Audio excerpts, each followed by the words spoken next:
శ్రీ గురుభ్యో నమ. శ్రీ సమర్థ సద్గురు దర్బారు సాయినాథాయ నమ. దైవం మానుష రూపేణ. అధ్యాయం 16. సద్ధర్మ సంరక్షకుడు. ఇప్పటిదాకా చూసిన స్వామి యొక్క లీలలను బట్టి స్వామి సర్వవ్యాపకుడని, సర్వసమర్థుడని మనస్సులో స్థిరపరచుకొని మనం ఏ పని చేసినా అది స్వామి సేవగా తలచి మన జీవితాలను యజ్ఞమయం చేసుకోవటానికి ప్రయత్నం చేద్దాం. అందుకు స్వామి జీవితాన్ని గురించి, తత్వాన్ని గురించి చింతన చేస్తే అవే లక్షణాలు మనలోనూ సంస్కారాలుగా ఏర్పడి బలపడి మనకు తెలియకనే మనకు సహజంగా శ్రేయస్సును చేకూరుస్తాయి. ఈ అధ్యాయంలో స్వామి సందర్భానుసారం భక్తులను ప్రోత్సహించి లేక వారి కోరికలను బలపరిచి సమాజ శ్రేయస్సు కొరకు ఆలయాలు, ఆస్పత్రులు, స్కూళ్ళు మొదలైనవి స్థాపించి వాటి ద్వారా అర్హులైన వారికి సేవ చేసే ఏర్పాటు చేశారు. వీటిని మననం చేసుకుని మనం కూడా చేతనైనంత పరోపకారం అలవరుచుకుందాం. స్వామి తనను ఆశ్రయించిన వారిలో సంఘసేవ చేయాలనే కోరిక ఉన్న వారిని ప్రోత్సహించి వారికి కావలసిన బలాన్ని చేకూర్చి నడిపిన సంఘటనలు ఎన్నో ఉన్నాయి. చాలామంది భక్తులు గుళ్ళు, ఆసుపత్రులు కట్టాలనుకున్న వారు వచ్చి స్వామి ఆశీస్సులు తీసుకున్న తర్వాత వారి కార్యాలు నిర్విఘ్నంగా సఫలమైనాయి. సంఘసేవ అంటే సంఘాన్ని గురుస్వరూపంగా భావించి నిష్కామంగా సేవ చేయటం, పరులకు సహాయం చేయటంతో పాటు చేసిన సహాయం వలన పని సఫలమైనా విఫలమైనా సంతోషం కానీ విచారం కానీ లేకుండా సమభావం వహించడమే నిష్కామ కర్మకు గీటురాయి. ఈ నిష్కామ కర్మ మనలోని లోపాలను, బలహీనతలను గుర్తించి వివేక వైరాగ్యాలతో తొలగించుకోవటానికేనని గుర్తించాలి. ఈ బలహీనతలను మలదోషం అన్నారు. ఈ మలదోషం నిష్కామ కర్మ ద్వారా మాత్రమే పోతుంది. శరీరమింద్రియం ప్రాణం అర్ధస్వజన బాంధవాన్ ఆత్మదారాదికం సర్వం సద్గురుభ్యోన్నివేదయేత్. తాత్పర్యం: శరీరమును, ఇంద్రియములను, ప్రాణములను, ధనమును, భార్య, పుత్రాది స్వజనమును సద్గురువునకు నివేదించవలెను. స్వామి పరమాత్మ తప్ప అన్య వస్తువేది లేదని అనుభవించి అనన్యమైన గురుభక్తితో తనను తాను గురువుగారి పాదాలకు అంకితం చేసుకున్నారు. తనను ఆశ్రయించిన వారందరి కర్మలు, తనను సేవించిన వారి కర్మలు తన తపోశక్తితో క్షాళన చేస్తున్నారు. తపోశక్తితో క్షాళన చేయలేనివి తప్పనిసరిగా ఆయా శరీరాలు అనుభవించవలసి ఉంటే అలాంటి కర్మలను తన శరీరం మీదకు తీసుకుని తానా బాధను అనుభవిస్తూ ఆయా వ్యక్తులకు బాధ విముక్తి చేస్తున్నారు. సాధు దర్శనం పుణ్యం, స్పర్శనం పాపనాశనం అన్నారు పెద్దలు. చాలా సంవత్సరాలుగా కేవలం రోజుకొక గ్లాసు ఆవు పాలు కానీ లేక కొబ్బరికాయ నీళ్లు మాత్రమే తీసుకునే మన స్వామి గొలగమూడి భగవాన్ శ్రీ వెంకయ్య స్వామిలాగా తన వృద్ధాప్యాన్ని కూడా లెక్క చెయ్యక శ్రద్ధాభక్తులు గల అమాయకులైన తన భక్తులకు దర్శనమిచ్చేందుకు ఎన్నో ఇబ్బందులు, కష్టాలను సంతోషంగా ఓర్చుకొని అనేక గ్రామాలు, పట్టణాలలో జరిగే మందిర శంకుస్థాపన, ప్రారంభోత్సవాలకు భక్తుల వివిధ సత్సంకల్పాలను నెరవేర్చడానికి సంచరిస్తున్నారు. స్వామీజీ, మాతాజీలు భక్తుల వివాహాలు జరిపించడమే కాకుండా ఇతర విధాలుగా కూడా పేదలను, కష్టాల్లో ఉన్నవారిని ఆదుకునేవారు. ఎంతోమంది పేద విద్యార్థులకు ఫీజులు కట్టడం, వారికి పుస్తకాలు వగైరా కొనివ్వడం వారికి పరిపాటి. చిన్న క్లాసుల నుండి పీజీ, ఇంజనీరింగ్ వగైరా పెద్ద చదువులు చదువుతున్న వారికి కూడా మాతాజీ ధన సహాయం చేసేవారు. ఆ విధంగా అమ్మయ్య గారు చదివించిన వారు మన దేశంలోనే గాక విదేశాలలోనూ గొప్ప ఉద్యోగాలలో ఉన్నారు. వారు ఈనాటికి మాతాజీ దానశీలత, ఉదారత, అనురాగం, ఆప్యాయత మరచిపోలేరు కూడా. స్వామీజీ, మాతాజీ సంకల్పించిన మరొక మహత్తర సేవాకార్యం గ్రామీణ పేద విద్యార్థులకు రెసిడెన్షియల్ హై స్కూలు స్థాపించడం. దర్బారు నగరంలో అనంత కళ్యాణ మండపం హాలు వెనుకనే ఈ స్కూలు భవనం నిర్మించబడింది. 2 అంతస్తులు గల ఈ భవనం ప్రతి అంతస్తులోనూ 12 తరగతి గదులు, ఒక ధ్యాన మందిరం ఉన్నాయి. 1వ తరగతి నుండి 10వ తరగతి వరకు క్లాసులు నిర్వహిస్తున్నారు. ఈ స్కూలుకు ప్రభుత్వ గుర్తింపు ఉన్నది. విద్యార్థులకు, ఉపాధ్యాయులకు ఉచిత మధ్యాహ్న భోజనం ఏర్పాటు చేశారు. స్కూలు బస్సు చుట్టుపక్కల గ్రామాల నుండి విద్యార్థులను తీసుకువస్తుంది. ఎక్కువ మంది విద్యార్థులు స్కూల్లోనే ఉంటారు. వారికి ఉచిత వసతి సదుపాయం ఉన్నది. ప్రస్తుతం ఈ స్కూలు అమ్మయ్య గారి పేరు మీద ఏర్పాటు చేసిన ట్రస్టు ఆధ్వర్యంలో నడుస్తుంది. ఈ విధంగా అన్నదానం, విద్యాదానం, జ్ఞానదానం చాలా గొప్పవని స్వామి, మాతాజీ మనకు పరోక్షంగా బోధిస్తున్నారు. సేవకి ప్రాతిపదికలు ప్రేమ, కరుణ, త్యాగశీలత అని మనం నేర్చుకోగలము. ఆసుపత్రి నిర్మాణాలు. రాయచోటి వాస్తవ్యులు స్వరూపగుప్తా గారు పంచుకున్న అనుభవాలు. 2006వ సంవత్సరంలో స్వామివారి ఆశీస్సులతో రాయచోటిలో ఉచిత సామూహిక వివాహాలు జరిపించాము. వివాహ ముహూర్తం తర్వాత స్వామిని మేము నిర్మిస్తున్న లయన్స్ క్లబ్ కంటి ఆసుపత్రి నిర్మాణ కార్యక్రమాలను పరిశీలించి నిలిచిపోయిన నిర్మాణాన్ని ప్రారంభమయ్యేలా చెయ్యమని ప్రార్థించాను. స్వామివారు ఆసుపత్రికి విచ్చేసి త్వరలోనే పూర్తవుతుందని చెప్పారు. కానీ 2007వ సంవత్సరానికి కూడా ఎటువంటి అభివృద్ధి జరగలేదు. ఒక సందర్భంలో నా సతీమణి ప్రార్థన మేరకు స్వామివారు మా ఇంటికి విచ్చేశారు. అప్పుడు స్వామిని ఆసుపత్రిని దర్శించమని కోరగా విచ్చేశారు.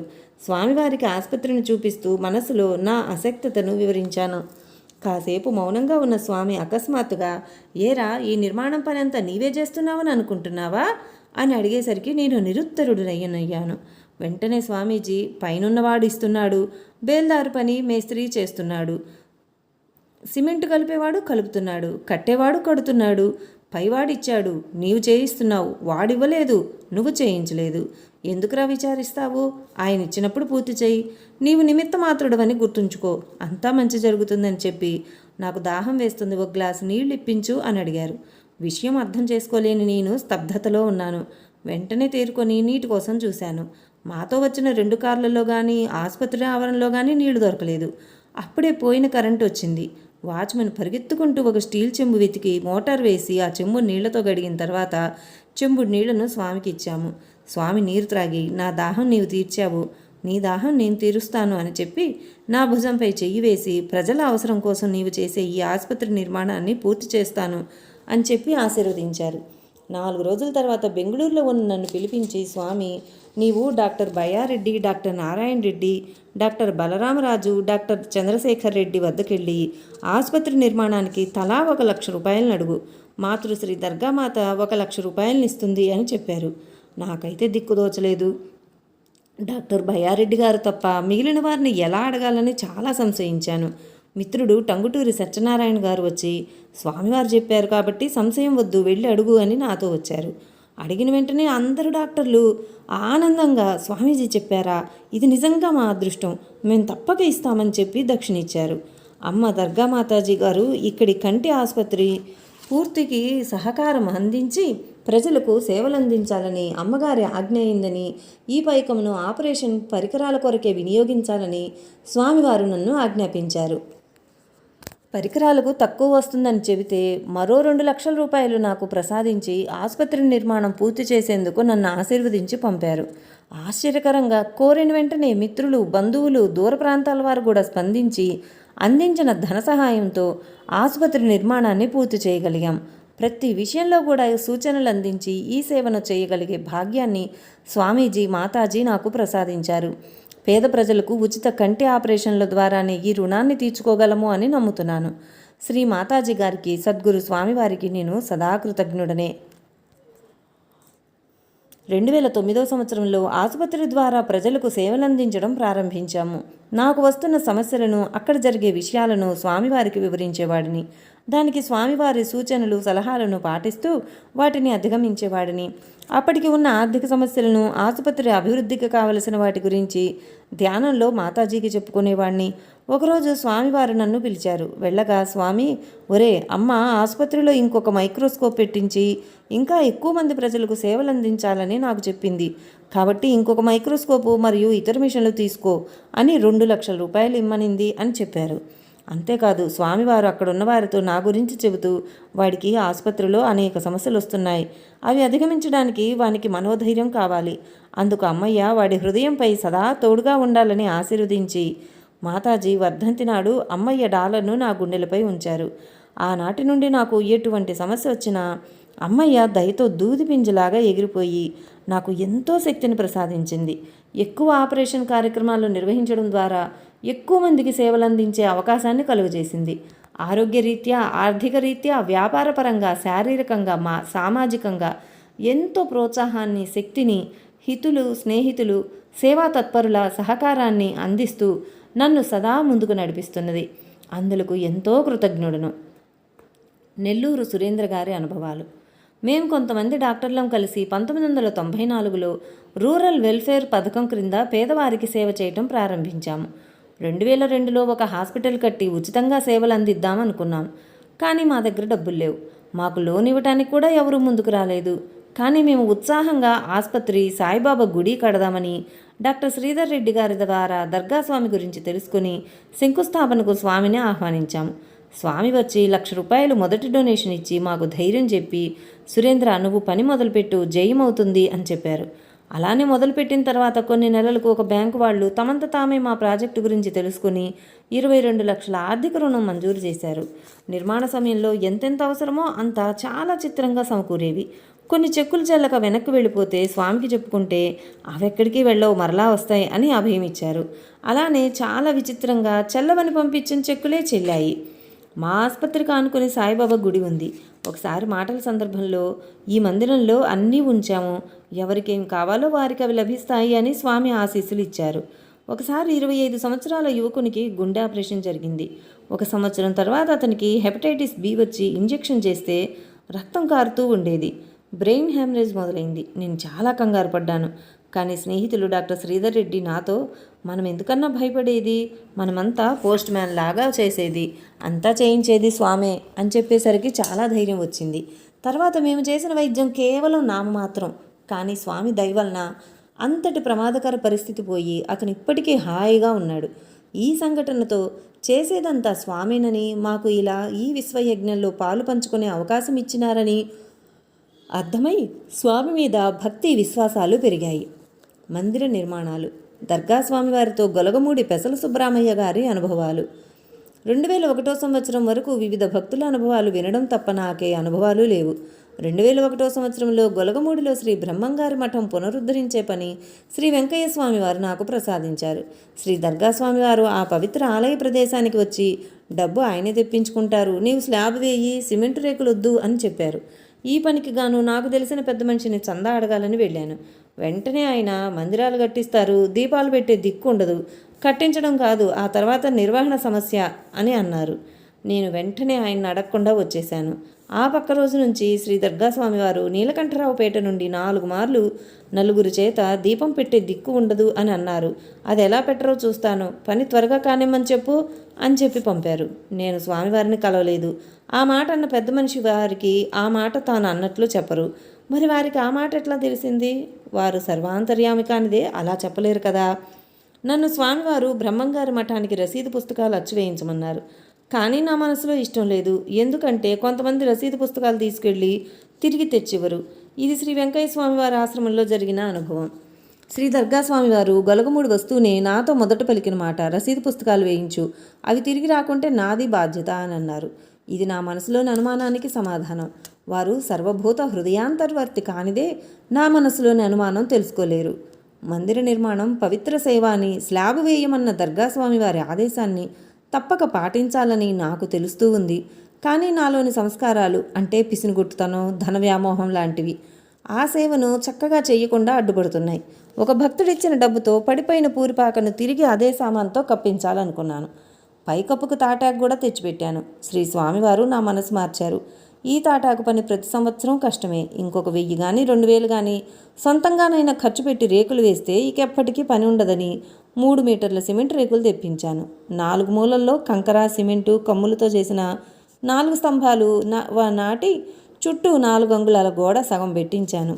ఆ సమయంలో సద్గురు శ్రీ దర్గా స్వామివారు గొలగమూడి విచ్చేశారు. ఆ మహనీయుడు తన పాదస్పర్శతో పవిత్రం చేస్తే ఈ బ్రహ్మంగారి మఠం పని పూర్తవుతుందని వారిని అర్థించి మఠ నిర్మాణ స్థలానికి తీసుకువచ్చాను. ఆ మహనీయుడు తలా ఒక పువ్వు వేస్తే పూలమాల అవుతుంది, నీవు సిమెంట్ రేకులు కాకుండా స్లాబే వేయమని ఆదేశించారు. స్లాబ్ వేయాలంటే డబ్బు కావాలి కదా స్వామి, నేను అందుకు చాలను అని విన్నవించాను. బ్రహ్మంగారే డబ్బు పంపుతారు, 6 కమ్ములు 10 బస్తాలు సిమెంటు సరిపోతుంది, స్లాబ్ వేయించు అని చెప్పి వెళ్ళిపోయారు. నాకు పచ్చేలక్కాయ గొంతును పడినట్లయింది. ఆ మహనీయుడు చెప్పినట్లు చేసేందుకు తెంపు రాదు. వారు ఆజ్ఞాపించారు కనుక చేయకుండా ఉండలేను. కనీసం 1 నెల రోజులు పని ఆపి ఆలోచిస్తున్నాను. ఈలోగా నేను పని చేయించని విషయం తెలిసే కాబోలు పని ఎంతవరకు వచ్చింది అని గొలగమూడి నుండి వెళ్ళిన భక్తులను 4 సార్లు అడిగారు. వేసవి కాలమైనందున బ్రహ్మంగారి బావి ఎండిపోయింది. నేను పని చేయించకపోవటకు కారణం దొరికింది. వెంటనే శ్రీ స్వామివారికి బావి ఎండిపోయిన సంగతి లెటర్ రాసి నీరు వస్తే పని చేస్తానని తెలిపాను. ఆ మహనీయునికి నా ఆత్మలోని బాధ తెలియకపోలేదు. క్యాన్సర్ వ్యాధిని శ్రీ స్వామివారి ఆశీస్సులతో పోగొట్టుకున్న వారు స్వామివారికి కృతజ్ఞతలు తెలిపేందుకు నీలకంఠరావుపేట పోతే గొలగమూడిలో నిర్మించే బ్రహ్మంగారి మఠం చూసి వెళ్ళమన్నారు. ఆ భక్తుడు ఇక్కడికి వచ్చి నా బాధంతా విని, సార్ ఏమైనా సరే మీరు స్వామివారు చెప్పినట్లే చేయండి, దానికి అవసరమైన కమ్ములు సిమెంటు నేను ఇస్తానన్నాడు. సరేనన్నాను. వారు 60 కమ్ములు 30 బస్తాల సిమెంటు పంపారు. యుగంధర్ అనే భక్తుడు, ఫలానా రోజు నా ఇంటికి స్లాబ్ పోస్తున్నాను, ఆ రోజే బ్రహ్మంగారి మఠానికి స్లాబ్ పోయాలని పట్టుబట్టి పని జరిపించారు. మంచి వేసవి, బావిలో చుక్క నీరు లేవు. ఆ భక్తుడు 300 గజాలకు పైన రబ్బరు పైపులు జాయింట్ చేసి స్లాబ్కే గాక క్యూరింగ్కి కూడా నీళ్లు సరఫరా చేశాడు. ఈలోగా నా అభ్యర్థన లేకుండానే అనేక భక్తుల సహకారంతో మఠం మాత్రమే కాకుండా పూజారికి 2 రూములు సిమెంట్ రేకులతో వేశాము. చుట్టూ ప్రహరీ గోడ, గేటు ఏర్పడ్డాయి. ఒక భక్తుడు 5 అడుగుల బ్రహ్మంగారి పటం ఇచ్చాడు. మఠం పైన కలశం పెట్టాలి, ఒకరి ద్వారా ఆర్డర్ ఇచ్చి డబ్బిస్తానన్నాను. చిత్రంగా ఆ వ్యక్తి ఆ కలశం ఖర్చు తానే భరించాడు. 26/11/2001 నాడు సద్గురు శ్రీ దర్గాస్వామి వారి కరకమలములతో మఠ ప్రారంభోత్సవం దివ్యంగా జరిగింది. ఇంతటి పని నేను చేయిస్తానని కలలో కూడా అనుకోలేదు. స్వామివారి దివ్య ఆశీస్సులే ఈ కార్యమంతా చేయించింది. గొలగమూడిలోని శ్రీ బ్రహ్మంగారి మఠం ప్రారంభోత్సవంలో శ్రీ దర్గాస్వామి వారు ఉపన్యసిస్తున్నారు. చాలామంది భక్తులు కిక్కిరిసి ఉన్నారు. అదే రోజు ఆ గ్రామంలోని ఒక గృహప్రవేశమునకు చాలామంది బంధువులు వచ్చి ఉన్నారు. ఉపన్యాసం మధ్యలో ఒక ఆమె హఠాత్తుగా లేచి, స్వామి, ఈ సంసారం, భార్య, పిల్లలు ఇదంతా ఎందుకు స్వామి అని అడిగింది. ఎందుకేమిటమ్మా, కలర్ టీవీలు, నగలు తెచ్చివ్వలేదని మొగుడిని రోకల బండతో కొట్టేందుకమ్మా అని చెప్పి స్వామి తమ ఉపన్యాసం కొనసాగించారు. ఆమె కిమ్ అనకుండా కూర్చుంది. గృహప్రవేశం దగ్గర మగవాళ్ళంతా భోంచేసి తాంబూలం సేవిస్తూ పెద్దగా నవ్వుకుంటున్నారు. విషయం ఏమిటని కనుక్కుంటే, ఇందాక శ్రీ స్వామివారు రోకలి బండతో భర్తను కొట్టేందుకే ఈ సంసారం అని చెప్పారు కదా, ఆ ప్రశ్న అడిగిన ఆమె తన మొగుడిని రోకలి బండతో కలర్ టీవీ తేలేదని కొట్టింది అని చెప్పారు. ఎంత చిత్రమో చూడండి. శ్రీ స్వామివారు ఎప్పుడూ వారి గ్రామం పోలేదు, అందువల్ల ఆ విషయం వారికి తెలియదని మనం అనుకుంటాం. కానీ ఆమె అడిగిన వెంటనే ఏమి తడుముకోకుండా ఆమె తప్పును కుండబద్దలు కొట్టినట్టు చెప్పేశారు. అదే సర్వజ్ఞత్వం, సర్వవ్యాపకత్వం. ఇట్టి మహనీయుడు మన మధ్య ఉన్న వారి నిజస్థితిని తెలుసుకోలేని మన అంధత్వం, అజ్ఞానం ఎంత గొప్పగా ఉన్నాయో కదా. నెల్లూరు చిల్డ్రన్స్ పార్క్ దగ్గర సాయి మందిర నిర్వాహకులు శ్రీనివాసరెడ్డి గారు ఇలా చెప్తున్నారు. 2002 సంవత్సరంలో సాయిబాబా మందిర నిర్మాణానికి స్వామి దగ్గర ఆశీస్సులు తీసుకుని వెళ్ళాము. మందిర నిర్మాణానికి దక్షిణ ఇస్తామన్న వారు ఇవ్వకపోయేసరికి మందిర నిర్మాణం ఆగిపోయింది. స్వామి దగ్గర విన్నవించుకుంటే, సచ్చరిత్రలో బాబా ఏం చెప్పాడు, ఆయన్ని నమ్ముకోమని చెప్పారు. మీరెవరిని అడగనక్కర్లేదు, సాయి సచ్చరిత్ర నిత్యపారాయణ చేయిస్తూ ఉండండి, అన్నీ ఆ భగవంతుడే చేస్తాడని చెప్పారు. అలాగే నిత్యపారాయణ చేయటం మొదలుపెట్టగానే ఏ రోజుకి ఎంత కావాలో భక్తులు తీసుకువచ్చి ఇచ్చారు. వారేగాక మేము ఇంతకుముందు అడగని వారు కూడా వారికై వారు వచ్చి మందిర నిర్మాణానికి దక్షిణ సమర్పించారు. నెల్లూరు చిల్డ్రన్స్ పార్కు సాయి మందిర నిర్మాణం జరిగిన కాలాంతరంలో భక్తుల రద్దీ పెరిగి ఇరుకైంది. అందువలన వెనుకనున్న స్థలం కొందామనుకుంటే ఆ స్థలం వారు 6 భాగస్వాములు ఇల్లు కట్టుకోవాలని అమ్మనన్నారు. స్వామి దగ్గరికి వెళ్ళి, స్వామి, మీరు మందిరం వెనుకనున్న స్థలం తీసుకోమన్నారు కానీ వాళ్ళు ఇవ్వట్లేదు, ఇప్పుడు ఏం చేసేది అని అడిగాము. దానికి స్వామి, మీకెందుకు నాయనా, బాబాను ప్రార్థించుకోండి, ఆ స్థలం మంది, ఏ రోజుకైనా మందిరం కట్టాలి అన్నారు. తర్వాతి కాలంలో ఆ 6 భాగస్వాములు ప్లాన్ తెచ్చుకొని గుంటలు కూడా తవ్వుకున్న తర్వాత వారిలో వారికి గొడవలు వచ్చి వారంతటి వారే అమ్ముతామని అన్నారు. స్వామికి ఇలా తక్కువకి ఇస్తున్నారని తెలిపితే స్వామి, బాబా తత్వం అది కాదు నాయనా, మార్కెట్ ధరకే తీసుకోండి అన్నారు. అలానే స్వామి చెప్పినట్లు స్థలం తీసుకున్నాము. చెన్నై విల్లివాకంలో సాయి మందిర నిర్మాణం గురించి గోవర్ధన్ గారు ఇలా చెప్తున్నారు. మా తల్లిదండ్రులైన శ్రీమతి ప్రభావతమ్మ, శ్రీ శ్రీనివాసులు గారు కొద్ది కాలం దర్గాలో గడపాలని అంతా సిద్ధమై వెళ్ళినారు. అప్పుడు స్వామివారు, ఆ సాయే మీ వద్దకు వస్తారు, మీరు వెళ్ళి అక్కడే సేవ చేసుకోండి అని చెప్పారు. దాని ఫలితమే విల్లివాకం లక్ష్మీ స్ట్రీట్లో శ్రీ సమర్థ సద్గురు దర్బారు సాయి జ్ఞాన మందిర నిర్మాణం. స్వామివారు మరియు అమ్మయ్య మొదటిసారిగా ఫిబ్రవరి 2002లో లక్ష్మీ స్ట్రీట్, తిరుమంగళం రోడ్డు, విల్లివాకం, చెన్నైలోని మా ఇంటికి వచ్చారు. అప్పుడు అక్కడ సాయి మందిరం నిర్మించాలని స్వామివారు మాకు సూచించారు. వారు చెప్పింది సరిగా అర్థం చేసుకోలేక మేము మందిరానికి స్థలం కొరకు వెతకడం ప్రారంభించాం. స్వామివారు ఆగస్టు 2002లో వచ్చినప్పుడు మరలా ఆ విషయం ప్రస్తావించారు. కొన్ని నెలల తర్వాత మా ఎదురింట్లో ఉన్న మా బంధువులు శ్రీ కృష్ణమూర్తి, శాంతమ్మ గారు వచ్చి తమ ఇంటికి పడమరలో ఉన్న 15 అడుగుల వెడల్పున్న ఖాళీ స్థలాన్ని ఇస్తామని ప్రస్తావించారు. ఈ విషయాన్ని స్వామివారికి చెప్పడమైనది. అప్పుడు స్వామివారు ఆ స్థలాన్ని అమ్మినా అమ్మకపోయినా పర్వాలేదు, కానీ వారింటికి వాయువ్యం పెరిగి ఉంది గనుక అక్కడ ఉన్న మెట్లను తీసివేస్తే వారి కుటుంబానికి మంచిది అని సలహా ఇచ్చారు. శాంతమ్మ, కృష్ణమూర్తి గారు అందుకు అంగీకరించి మెట్లను తీసివేసి మిగిలిన ఖాళీ స్థలాన్ని చేర్చి 17 అడుగుల వెడల్పు 35 అడుగులు పొడవుగా చేసి శ్రీ సమర్థ సద్గురు దర్బారు సాయి ట్రస్టుకు అమ్మడం జరిగింది. భూమి పూజ స్వామి అమ్మయ్యల సమక్షంలో 23/2/2004 జరిగింది. స్వామివారు తమ ఆశీర్వచనంతో పాటు 516 రూపాయలు విరాళం కూడా అందజేశారు. ఆ తర్వాత స్వామివారు మరొక 1,00,000 రూపాయలు మందిర నిర్మాణానికి గాను మాకు అందజేశారు. వీటితో పాటు శ్రీ స్వామివారు మందిరానికి కావలసిన పూజా సామాగ్రి మొత్తం ఇచ్చారు. మందిర నిర్మాణ సమయంలో కూడా స్వామివారి అనుగ్రహం మాకు స్పష్టంగా గోచరించింది. మొదటి అంతస్తుకు స్లాబ్ వేసేటప్పుడు దట్టంగా మబ్బులు ఉన్నాయి. అయినా స్లాబ్ పని పూర్తయ్యే వరకు ఒక్క చుక్క వర్షం కూడా రాలేదు. ఈ విషయాన్ని మా నాయనగారు శ్రీ అమ్మయ్య గారి వద్ద దర్గాకు పోయి ప్రస్తావించగా మంచి కార్యాలకు ఎలాంటి ఆటంకాలు రావు అని చెప్పారు. తర్వాత 6 సెప్టెంబర్ 2004 కృష్ణాష్టమి నాడు ద్వారకామాయి సాయిబాబా ఫోటోను ప్రతిష్ఠించి మందిరానికి కావలసిన సమస్త వస్తువులను శ్రీ అమ్మయ్య గారు సమకూర్చారు. ఆ తర్వాత జూన్ 20వ తేదీ 2005 జ్యేష్ఠమాసం త్రయోదశి నాడు స్వామివారు తమ దివ్యహస్తాలతో సమర్థ సద్గురు శ్రీ దర్బారు సాయి, శ్రీ మహాగణపతి, శ్రీ సుబ్రహ్మణ్య స్వామి విగ్రహాలు మందిరంలో ప్రతిష్ఠించారు. ఆ సందర్భంగా జరిగిన మహాకుంభాభిషేకం అత్యంత వైభవంగా జరిగింది. చెన్నైలో సాయి మందిరం కట్టేటప్పుడు సాయి వస్తాడురా, మీరు ఎవరిని దక్షిణ కోసం బలవంతం చేయొద్దు, ఎవరిని ఇబ్బంది పెట్టొద్దు, సాయికి తెలుసు ఎవరి దగ్గర ఏం తీసుకోవాలో అని స్వామి చెప్పారు. స్వామి చెప్పిన మాట ప్రకారమే నడుచుకున్నాం. ఒక ధనవంతుడి దగ్గరికి వెళ్ళి మందిర నిర్మాణ వివరాల పాంప్లెట్ ఇచ్చాం. వారు 100 రూపాయలు ఇచ్చారు. అదే రోజు ఇంకొకరింటికి వెళ్ళాం. వారి మధ్యతరగతి కుటుంబం, కానీ 30,000 రూపాయల చెక్కు ఇచ్చారు. స్వామి అన్నమాట సాయికి తెలుసు ఎవరి దగ్గర ఏం తీసుకోవాలో. ఎంత సత్యమో అనేది బాగా అర్థమైంది. వేణుగోపాల్ గారు, చెన్నై ఇలా చెప్తున్నారు. విల్లివాకంలో స్వామి చేతుల మీదుగా ప్రతిష్ఠించిన సాయిబాబా మందిరంలో ప్రతిరోజు ఉదయం ఆరతి, తర్వాత గోవిందనామాలు, భజన చేస్తాము. అక్టోబర్ 2010లో ఒకరోజు బద్ధకంగా నేను, శ్రీకాంత్ గారు ఆరతి, గోవిందనామాలు చేశాము. ఏదో అయింది అనిపించాం, కానీ ఉత్సాహంగా చేయలేదు. ఆ రోజు సాయంత్రం గోవర్ధన్ గారు స్వామి దగ్గర నుండి వస్తూనే, ఏమిటి ఆరతి బద్ధకంగా చేశారా? ఉదయం స్వామి మీరు బద్ధకంగా చేస్తున్నారని చెప్పి ఈ 2 బిస్కెట్లు మిమ్మల్ని తినమని చెప్పారు అని చెప్పేసరికి మాకు ఆశ్చర్యంతో నోట మాట రాలేదు. అంటే మేము చెన్నైలో చేసే ప్రతి చేష్ట ఆయనకు తెలుస్తోందని మాకు తెలియజేసి మమ్మల్ని సరైన మార్గంలో పెట్టారు. కల్పాకంలో ఉద్యోగం చేస్తున్న వేణుగోపాల్ గారు ఇలా చెప్తున్నారు. కల్పాకం చెన్నై నుండి 80 కిలోమీటర్ల దూరంలో మరియు మహాబలిపురానికి చాలా దగ్గరలో ఉన్న అణు విద్యుత్ శాఖ ఉద్యోగులు నివసించే టౌన్షిప్. మా టౌన్షిప్లో ప్రతి గురువారం భక్తుల ఇళ్లలో సత్సంగం చేసుకునేవాళ్ళం.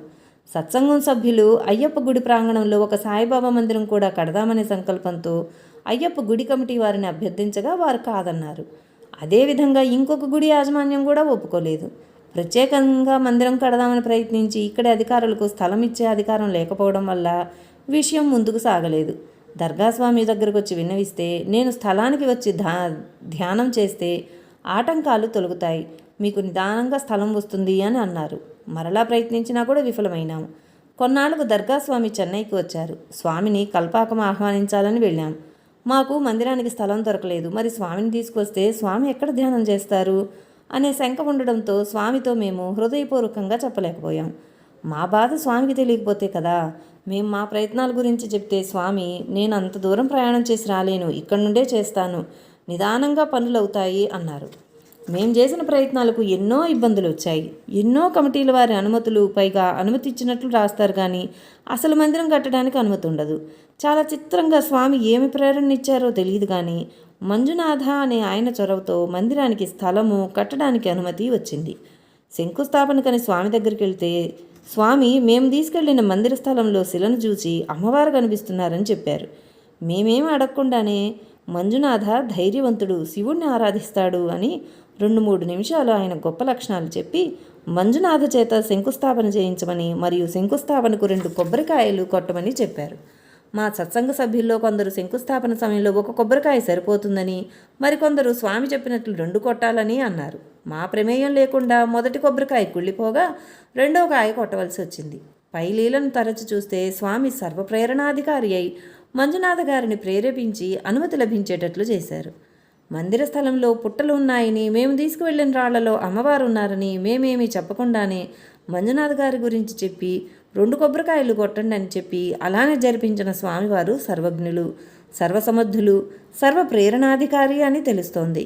ఎన్నో అధికారిక అడ్డంకులు ఉన్నా ఇలాంటి ఒక టౌన్షిప్లో మందిర నిర్మాణానికి స్థలం రావటం, అనుమతి ఇవ్వబడటం ఒక పెద్ద అద్భుతం. దమ్మపేటలో సాయిబాబా విగ్రహ ప్రతిష్ఠ. దమ్మపేట సత్సంగ సభ్యులు ఒక సాయిబాబా ఆలయ నిర్మాణం చేసుకోవాలని భావించారు. దానికి దర్గాస్వామి ఆశీస్సులతో ప్రారంభిస్తే పని ఆటంకాలు లేకుండా అనుకూలంగా జరుగుతుందని విగ్రహ ప్రతిష్టకు ముందు స్వామిని దర్శించారు. ఈ సందర్భంగా శ్రీ దర్గాస్వామి వారితో విగ్రహం కొరకు ప్రయత్నిస్తున్నామని, ప్రసాదరావు గారు ఇస్తున్నారని చెప్పినారు. అప్పుడు శ్రీ స్వామివారు, ఆయన ఎలక్షన్లో గెలవరు కానీ విగ్రహం ఇస్తాడు, ప్రతిష్టకు నేనొస్తాను అని చెప్పారు. వారు ప్రతిష్ట ఆహ్వాన పత్రికను స్వామికి పంపారు. కాకతాళీయంగా ఆహ్వాన పత్రిక పంపిన రోజునే శ్రీ స్వామి నుండి ఏ రూపంగానైనా వచ్చేదే అని వ్రాసిన జాబు చేరింది. ప్రసాదరావు గారు నిమిత్తమాత్రుడినని వారికి ఆ సంకల్పం కలిగించి మందిరానికి కావలసిన సాయి విగ్రహాన్ని ఆయన ద్వారా ఇప్పించింది శ్రీ స్వామివారేనని వారి దృఢ విశ్వాసం. ఒకసారి సత్సంగ సభ్యురాలు జ్యోతి గారు స్వామిని దర్శించగా, మీ మందిరంలో బాబా విగ్రహ రూపంలో ఉండి మీ పూజలు నివేదనలు స్వీకరిస్తున్నామని చెప్పారు. ఆ విధంగా విశ్వగురుడు, సకల సాధు స్వరూపుడు అయిన శ్రీ సాయి స్వామి ఒక్కటేనని మా విశ్వాసం. నెల్లూరులోనే 5 ప్రదేశాలకు పైగా మరియు వింజమూరు, కావలి, కనిగిరి, ఆత్మకూరు, కొండబిట్రగుంట, కడప, రాయచోటి, పొదలకూరు, అప్పారావుపాళెం, ముగిలిచెర్ల, డేగపూడి, కండలేరు, చెన్నైలలో శ్రీ సద్గురు షిరిడీ సాయినాథుని విగ్రహాలని స్వామీజీ తమ స్వర్ణహస్తాలతో ప్రతిష్ఠించగా, మాతాజీ తమ స్వర్ణహస్తాలతో మందిరానికి అవసరమైన ధన సహాయం, వస్తు సహాయం చేశారు. అంతేగాక గువ్వల చెరువులో మసీదులకు, దర్గాలకు కూడా ధన సహాయం చేశారు. అలాంటి సహాయం వారి సర్వమత సమభావానికి, పరమత సహనానికి అత్యుత్తమ నిదర్శనం. కేవలం షిరిడీ సాయి విగ్రహాలనే కాక వారు సీతారామ లక్ష్మణ ఆంజనేయ విగ్రహాలను, నవగ్రహాలను, గణపతి, దత్తాత్రేయ స్వామి, శివపార్వతులు వగైరా దేవతా విగ్రహాలను కూడా ప్రతిష్ఠించారు. మరొక విశేషం, శ్రీ ఎక్కిరాల భరద్వాజ మాస్టర్ గారి విగ్రహాన్ని ప్రతిష్ఠించడం. విద్యాలయాలు, దైవ కార్యాలకు, భక్తుల సౌకర్యాలకు మాతాజీ స్వామివారు చేసిన కృషి, ధన సహాయం అపారం. షిర్డీ సాయి విగ్రహ ప్రతిష్ఠ అనేక గ్రామాలలో, పట్టణాలలో వారు చేశారు. శ్రీ దర్గా స్వామివారు అమ్మయ్యతో తమ వివాహం తర్వాత తన ఆస్తిని, అమ్మయ్య గారి ఆస్తిని యావత్తు దాన ధర్మాలకు వినియోగించి రిక్త హస్తాలతో నిలిచారు. భక్తుల సౌకర్యార్థం పుణ్యక్షేత్రాలలో, ఇతర ప్రదేశాలలో కూడా వారు భూరి విరాళాలు ఇచ్చి ఉన్నారు.